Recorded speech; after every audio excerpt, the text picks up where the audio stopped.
series. And we're going to talk about savings. And I will start off by saying this is a really lengthy PowerPoint, and I'm not going to read off the screen. So at any point where you want me to just stop, I will say that I've done sessions on almost all of these. Each bullet of these, I've done a full session on many of these bullets. So like one bullet, I've done a whole hour on that bullet. So I can talk on any of these things. So if you want to talk more about energy efficiency in your kitchen, hey, just say, let's talk more about that. And we can talk the whole time on that.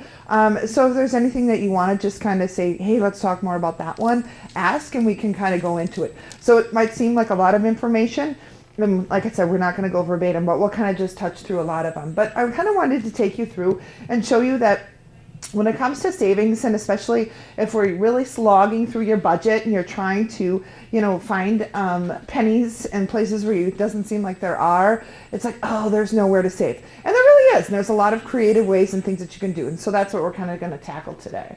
So just starting off with reiterating why we're talking about savings is that when we did the county survey this summer, majority of people, almost everyone, said that they did save for retirement because that was required, or not required, but it was put in by the county. But when it came to emergency savings, very few employees had an emergency savings, and that's really, really important. And so just, some of those benefits. So that idea of that emergency savings, that safety, and having that for the future. So really, really important.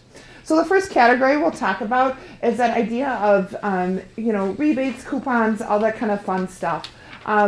So there's lots of digital coupons that are out there right now. So there's lots of different apps and things that you can try. So everything from ones like Rebates, Swaybucks, Ibotta, all different ones. If you've already been kind of hesitant or thinking, oh, I'm not really sure. Some of them are a little putsy. Some of them are super, super easy. And I know people that get really into it and are so excited that, when they get $100 and it adds up. And I know a lot of people that's what they use for the Christmas shopping this year. It's what they had saved throughout the year. And ones like, let's use, like Ibotta, for example.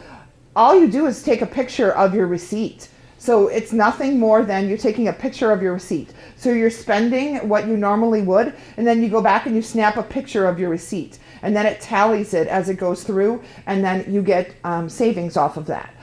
So there's some really simple things. It's not like it's necessarily a coupon, but it's tracking what you're spending, and you get savings off of that. So there's some pretty cool ones. So I encourage you to kind of go back and check out some of the, there's lots and lots, but these are three of the most kind of common ones.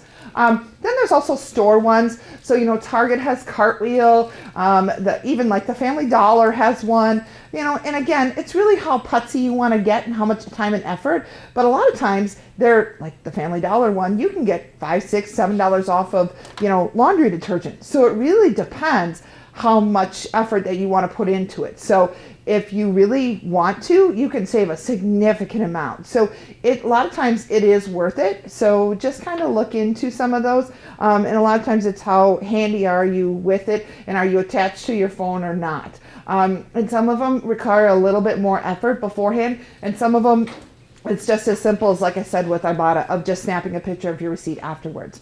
So it just really depends on the before and after. So they're not all created equal, but they do all have savings. So just put some kind of time and thought into that.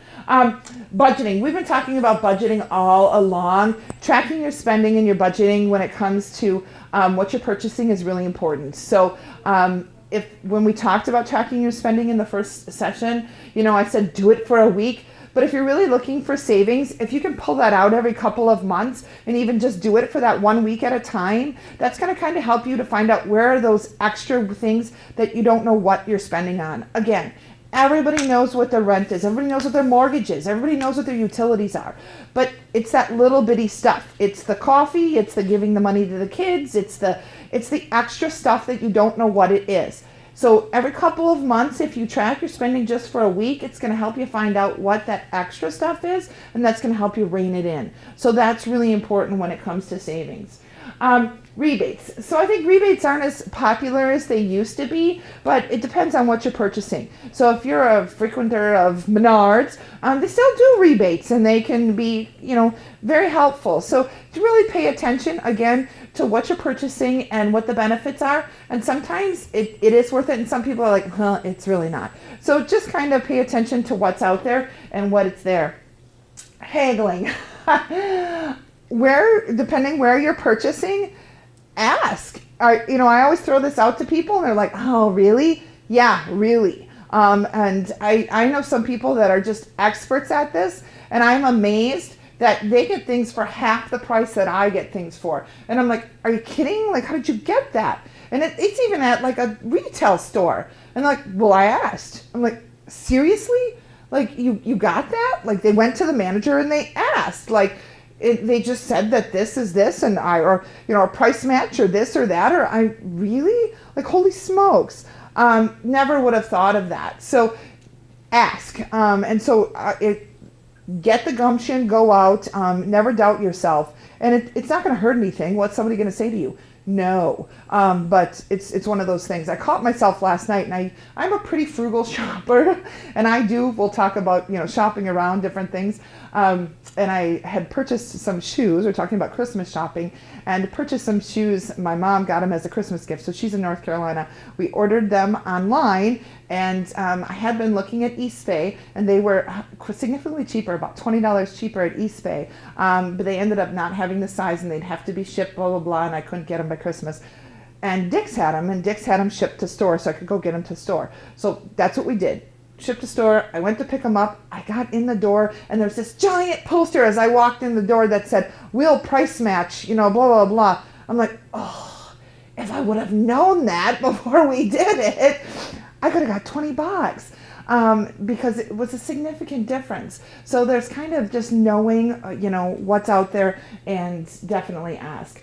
I hope everybody has change jars. Do y'all have change jars? So that's one of those things that it's always there. It's really important. I don't care where you have it. If you have it at home at the end of the day, throw it in. If you have one in your car, throw it in.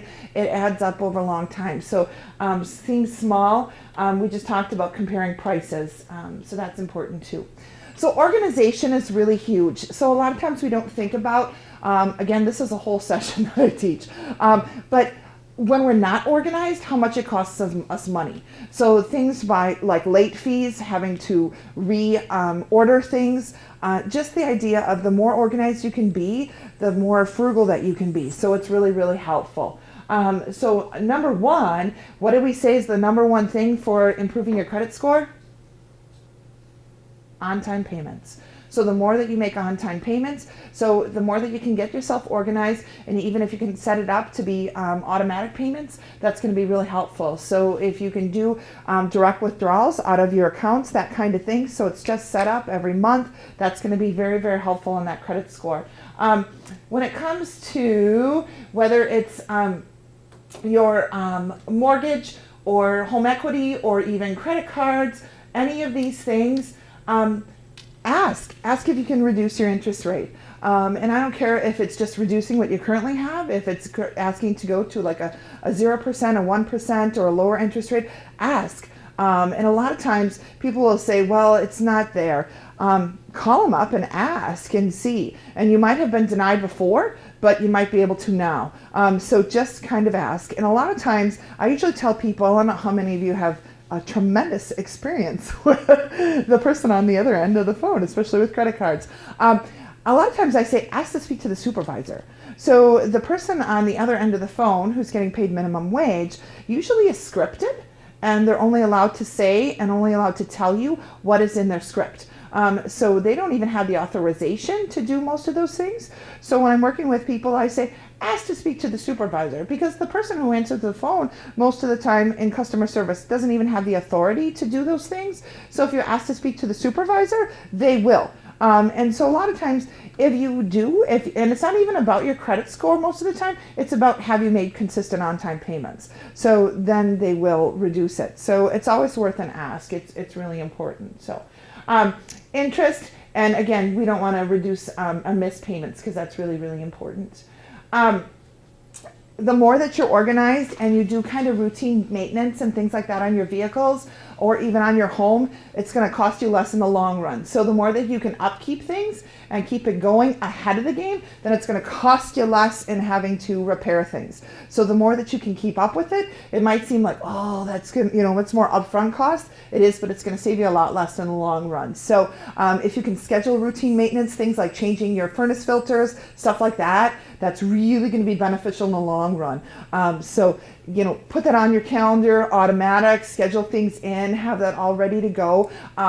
Furnace, I'm going to go back to the furnace. I told you I could talk like a whole hour on certain things. But, do you have somebody come out every year and do routine maintenance on your furnace, things like that? They recommend that. Vacuum it all out, check it out, just do, it's $100. It's not like it's a tremendous thing, but it saves thousands in the long run if you have an annual checkup on your furnace. So, schedule that. Put that into, your summer calendar that we're going to do a furnace checkup every summer, that kind of thing. So it will save a long run in the, save you a lot in the long run by scheduling those kind of things in. And that goes for your car, that goes for your home, a lot of different things. So but build them into your calendar so they're automatically there. And that's really important. So trying to do things yourself. We live in the day and age of YouTube. Ta-da! It's fantastic. You can look up absolutely anything. Like a lot of it's really scary. That what you can figure out how to do. But you can. So sometimes it's not good because you can do more damage. But a lot of times there are things that you can learn to do yourself. So a lot of DIY will save you a lot in the long run. So, or if you know someone that, this goes back to that kind of bartering, haggling. If you know a friend that is an expert in that, say, hey, will you help me with this and show me how to do it? And then maybe I can help you with this because these are the skills that I have. And kind of get back into that. It may seem like a 1950s, 60s way to go, but it really does help in the long run because I'm sure they don't want to pay someone else to come in and do something that you have the skills to do too. So it's that kind of bartering system. And it really goes a long way. This is a really good one, and I like to share this, and a lot of people don't do that, but add in those extra payments. So if you can do your payments bi-monthly instead of monthly, then you're adding in an extra payment per year, and that's going to reduce your mortgage a lot faster. So that's really important. Fees, check your banks. So banks, credit unions, we live in an age right now where it's really competitive. So you should not be paying fees, okay? So you should not be paying fees on your ATM. You should not be paying fees on your checking accounts, things like that. So, if you are, shop around. I don't want to kick anybody out of their bank or credit union, but there are a lot of options right now. So if you're paying fees on that stuff, you really shouldn't be. So shop around and find one that you shouldn't, because you shouldn't be, you really shouldn't. Online. So again, this goes back to if you can set up things that are going to come automatic draft out of your account, and again, without a fee. So if you're getting charged for that, look for an account that will allow you to do it without a fee. Have it automatically set up so that, again, it's keeping you ahead of the game. And also watch your dates when stuff. We were just having this conversation in our office when things are pulled. So with the, I don't know about you guys, but in our, we're state employees, so we only get paid once a month. And so our checks generally come on the first of the month, but if it falls on the weekend, you get paid before the weekend. But with the new year, it always doesn't come until the new year. So depending when it falls. So this year we won't get paid till the 3rd. And we have some new employees. We have a lot of new employees in the state. A lot of them had their house payments and things like that set up to come out on the 1st or the 2nd because they always got paid on the 1st and it wasn't an issue. And I was like, oh no. Because it's not going to be in there unless you have enough built up in your paycheck's not there yet. So know that, give yourself a cushion and know when that is, when you get those payments set up. But that's really important. So one of the things, there's some really famous people right now that talk about using cash. And that's one of those things that will help you to save and if you came to our first session, I think we talked about this. I asked you, what kind of spender are you? Are you the type of person that if you have a $50 bill, you're going to do anything you can to keep that $50 bill and not break it? Or are you the type of person that if I have a $50 bill, I'm going to go, ooh, whew, I have cash, and it's gone, and you have no idea what you spent it on. Okay, so if you're the type of person that if you want to, if you're going to try to, it's a game to make it last as long as possible, cash is great for you. If you're the type of person that you have no idea what you spent it on, then this paying everything in cash is not going to be good for you. Okay, so you really have to know your personality. I do know a lot of people that it has nothing to do with their income, but they put themselves on allowance. So their paychecks come, he gets so much, she gets so much, the bills get paid, and they each literally get an envelope with their allowance in it. And when that's gone for the week until the next paycheck. That is it. And it doesn't make a difference if, he goes out to dinner with dad and goes bowling and spends it in the first day. He's done for the 2 weeks. That is it. And it works. It works really well. And then other people, it doesn't work at all. So you just really have to know what kind of spender you are. So some people this one works. Some people it doesn't work so well. Okay. We talked about automation already. Okay, healthcare. So I know you guys probably have talked a lot about this, so I won't spend too much time on this. And some of them are really obvious, like, stop smoking and, buying generic medication, things like that. One of the ones I will talk about, and I don't know that this one is, a lot of people talk too much about this, but you do have the ability to shop around when it comes to getting a procedure done. I don't think they usually tell us this because they really want you to go wherever your provider is and where your insurance is. But there are choices. So call a couple different places and see if it's the same at multiple places, because actually it's not. And especially if it comes to like a dental procedure or different things, you'd really be surprised the next time you need something. I encourage you, call 3-4 places and find out what the cost is at all 3 different places. You'd probably be shocked that you're going to get 3 different quotes. You're going to get 3 different prices. So it really is interesting that, you're going to pay the same amount through your insurance, but the cost might actually be very different. So, especially if you're going to have something major done, really do shop around. And I don't think when it comes to healthcare, we do that. As in a society, we assume that, our healthcare provider is just going to give us the best cost, and it is what it is. And we're very trustworthy that is what it is. And it's not. That they're very different. And we do have options, and you do have choices that are still within your network. So do look into that, and that's really kind of important. Okay. I think a lot of these, it's really interesting. I was thinking about it as I was going through these, that in the last couple of years, I think when I first started talking about some of these, people looked at me like I had 5 heads. And now I think a lot of people do most of these. So the first one is, cut back on internet or excuse me, like satellite or TV, things like that. A lot of people do that now. So it's really interesting that, a couple of years ago, everybody was like, oh no, we're not getting rid of cable or satellite. There's no way. And right now in our office, I think out of, 12, there's one person that still has cable or satellite. Everybody else has reduced. So really it's thinking about what is a priority and what are other ways you can do it. And we have so many different things. And, some people have gone to like Hulu or Netflix, and some people hit the library and, get the movies at the library or Redbox. So there's, lots of different things. The internet one is not necessarily saying get rid of your internet, but do you necessarily need the fastest internet connection? So it really is, what are you using your internet for, and do you really need the fastest connection, and can you deal with a slower connection? And again, this is that society thinking you have to have the fastest there is. Do you really have to have the fastest there is? It depends what you're doing. If you're streaming videos and that's all you're doing is watching movies, maybe, because it might slow down and it's going to stop on you a couple of times. But if that's not what you're using it for, you might not have to have it. So that's something to check into. How many of you still have a home telephone? So unless you're getting your internet through it, do you really need it? And so that's, again, one of those things. It's worth thinking about is an extra cost. I know when we got rid of ours, it was $85. We never even used it. I couldn't even tell you what the phone number was. We never used it, but we had it because we had to get our internet through it. And so that's the only reason we had to have the line. But it was $90 just to have that line. So huge savings per month. So again, just kind of think about what are those things are there, and are we keeping them just because we've always had them, and are they necessary? one of those kind of things. A lot of people think they need to keep the home telephone for 911, that kind of thing. But you do have your cells. Does everybody know that on a cell phone, even if you have a cell phone without service on it, 911 still works?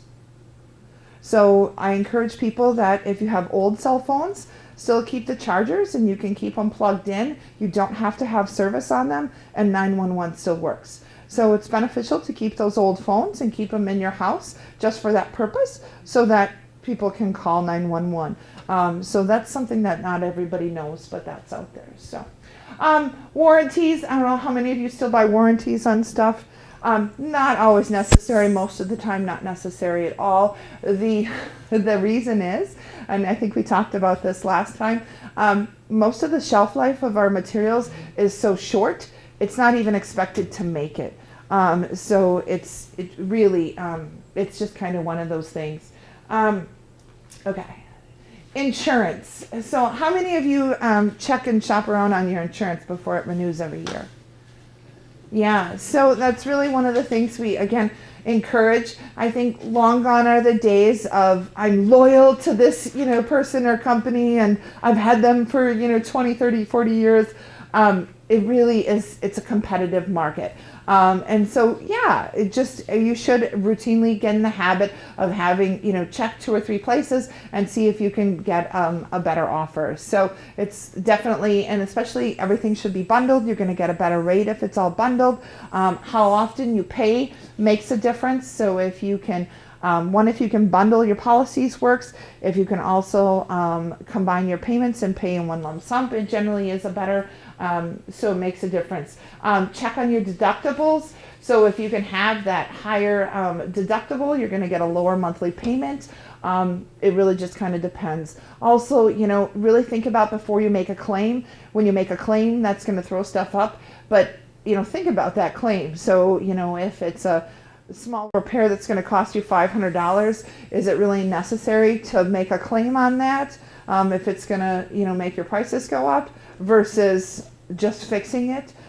So kind of weigh that cost and benefit of what the actual repair cost is versus making the claim and what it's going to cost you in the long run. So, okay, in your home. So, like I said, this is one that we actually do a program where I take you through the whole house. And I go room by room by room. Excuse me. And so there's lots of things I can talk about on energy efficiency in your home that I don't have on the slide. But, really big obvious ones are, every appliance you should have the energy guide on it. Before you buy your appliances, the major appliances, really look at that energy efficiency. Check that out. That really should be a factor when you're choosing and you're looking at that. And light bulbs, hopefully everybody has switched their light bulbs over. I get complaints when I say that because people are like, well, they're not very bright. That's the same. They're not. They take getting used to. And they cost a little bit more, but they do last so much longer. So it just definitely is something, again. Get in the habit of turning things off. Get in the habit of even unplugging your electricity, things like that, especially electronics, stuff like that. It doesn't need to stay on all the time. That does make a huge difference. Has anybody done an energy audit?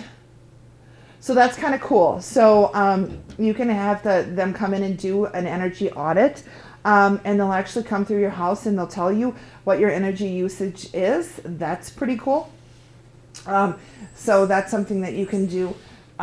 Is that through like Water and Light, or who do you have come in? So you can call Water and Light and see if they have it. Otherwise, there is, it just flew out of my head. They'll come to me by the end of the program. I'll come back and tell you. Otherwise, I'll send you it all out. There is a program in Wisconsin that does it throughout the whole state. Okay. Again, it just flew out of my head. But I have it, and it'll come back to me, and I'll tell you what it is. But it's an energy savings program, and they do them as well. But pretty cool. There's also programs along the lines of, like, if your furnace is too old, that redo. There's programs on saving to get new furnaces, different things. Just just because they want everybody to switch over to more energy efficient pieces. Focus on energy. Thank you. There you go. Like I knew it would come to me. Focus on energy. Yeah, so some really cool stuff. Focus on energy. If you go to Focus on Energy, some great stuff on Focus on Energy. And they give away, didn't they just recently give away like a programmable? They give all kinds of good. Yeah. Now Yes, that's what I'm saying. There's some fantastic. Yes, so that's what I'm saying. I could walk you through the whole house. So low water, low head shower things. Highly encourage that. That's fantastic. Those are really good. Kitchen. What do you think is the lowest? Well, one of the best appliances for. I'm going to give it away by doing this. For using low energy in your kitchen. Crock pot. So your crock pot uses a very, very small amount of energy. What is the highest amount of energy used in appliances in the kitchen? Refrigerator.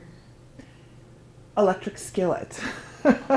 So they're the same size, but the electric skillets pull significantly, like, I don't know, 7 times as much energy. Yeah, almost more than your refrigerator. So it's not even by size. So don't let that fool you. But you can go through on Focus on Energy. They can pull up different appliances and you can see, and they'll kind of take you through the house and give you just different tips. Like, how old is your water heater? There's different things, like you can get blankets. Anybody seen the blankets or for the hot water heaters? That will help. Different stuff.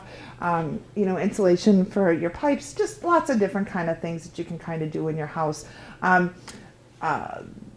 Tips like your windows, if you, I don't want to move too far, but if you have like drafty windows, if you haven't replaced your windows yet, doing things as simple as, making them come out, 2 to 4 inches out and making your drapes go all the way to the floor so they hit the floor, and making your drapes go all the way to the ceiling so that cold air is trapped in. So a lot of times, it was etiquette to make your drapes right here so that it would flow, so they wouldn't hit the, because you never want them to touch the floor.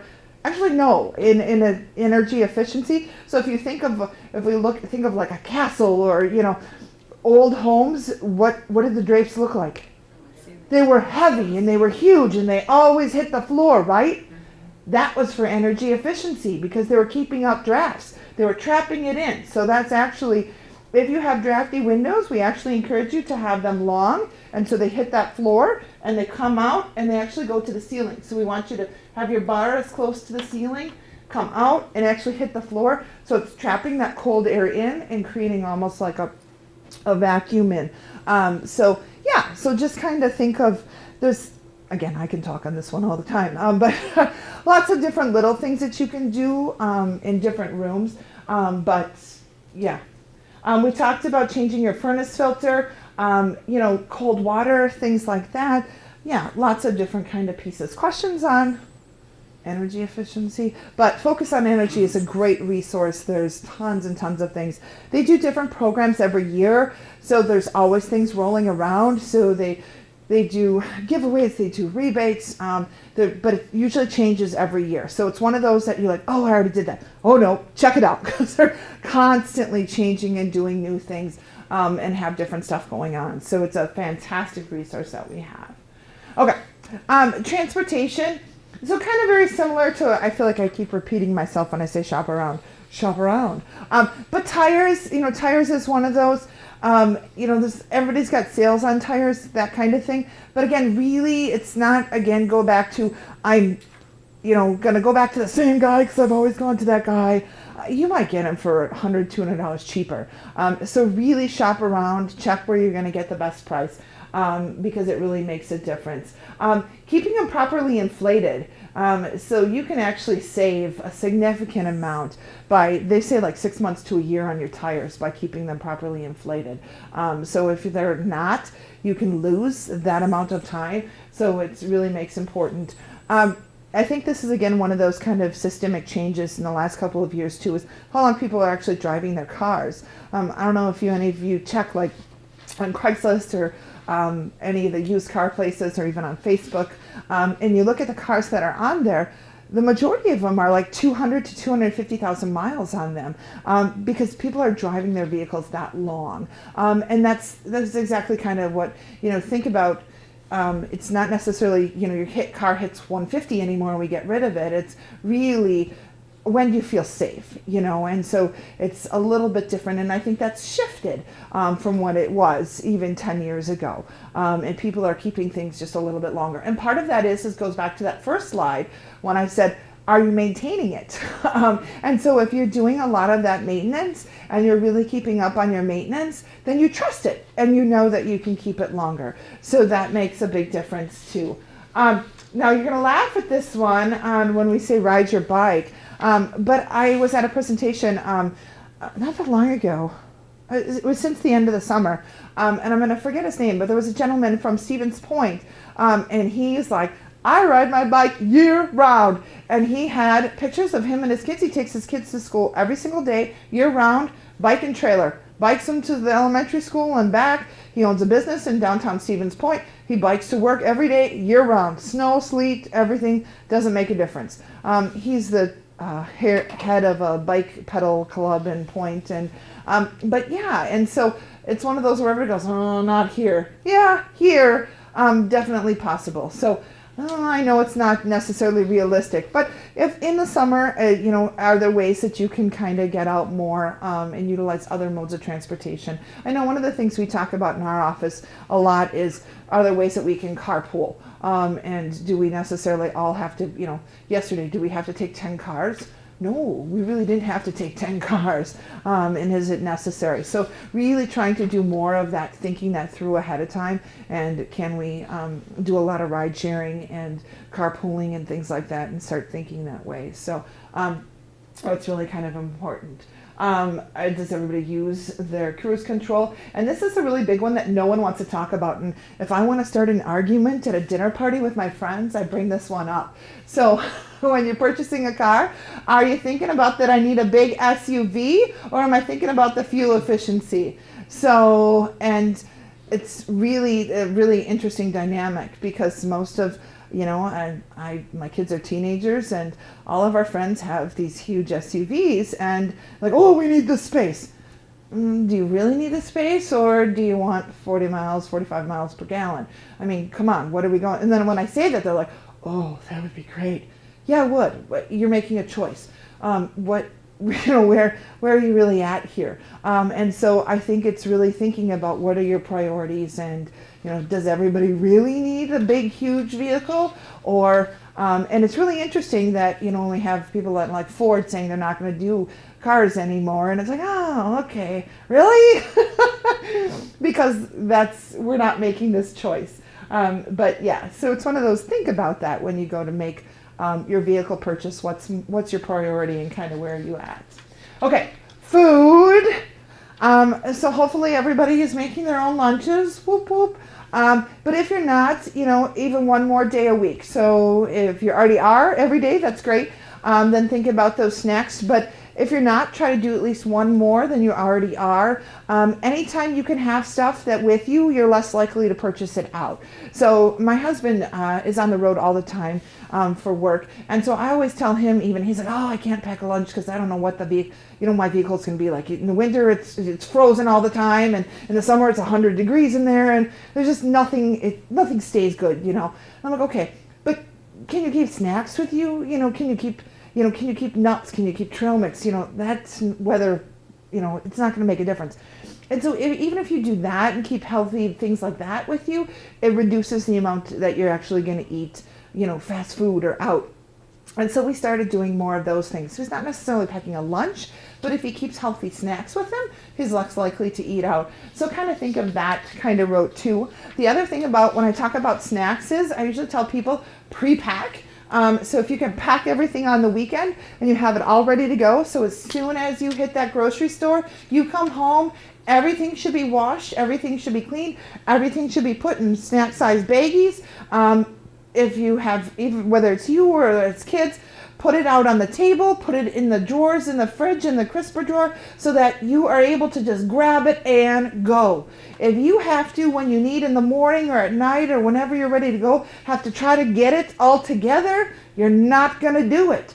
But if you have it all ready to go and all you have to do is just pick it up and go, you're more likely to do it. So do it as soon as you get home from the store. Sit down, assembly line, get it all up into the serving size, get it all washed up, all cut up, everything ready to go. And it doesn't make a difference if we're talking about fruits and vegetables, or if we're talking about cheese and sausage, or if we're talking about pretzels. It doesn't make a difference what it is, but get it into the serving size, snack size, containers that you're going to use. And then everybody's more likely going to make good choices. Does that make sense?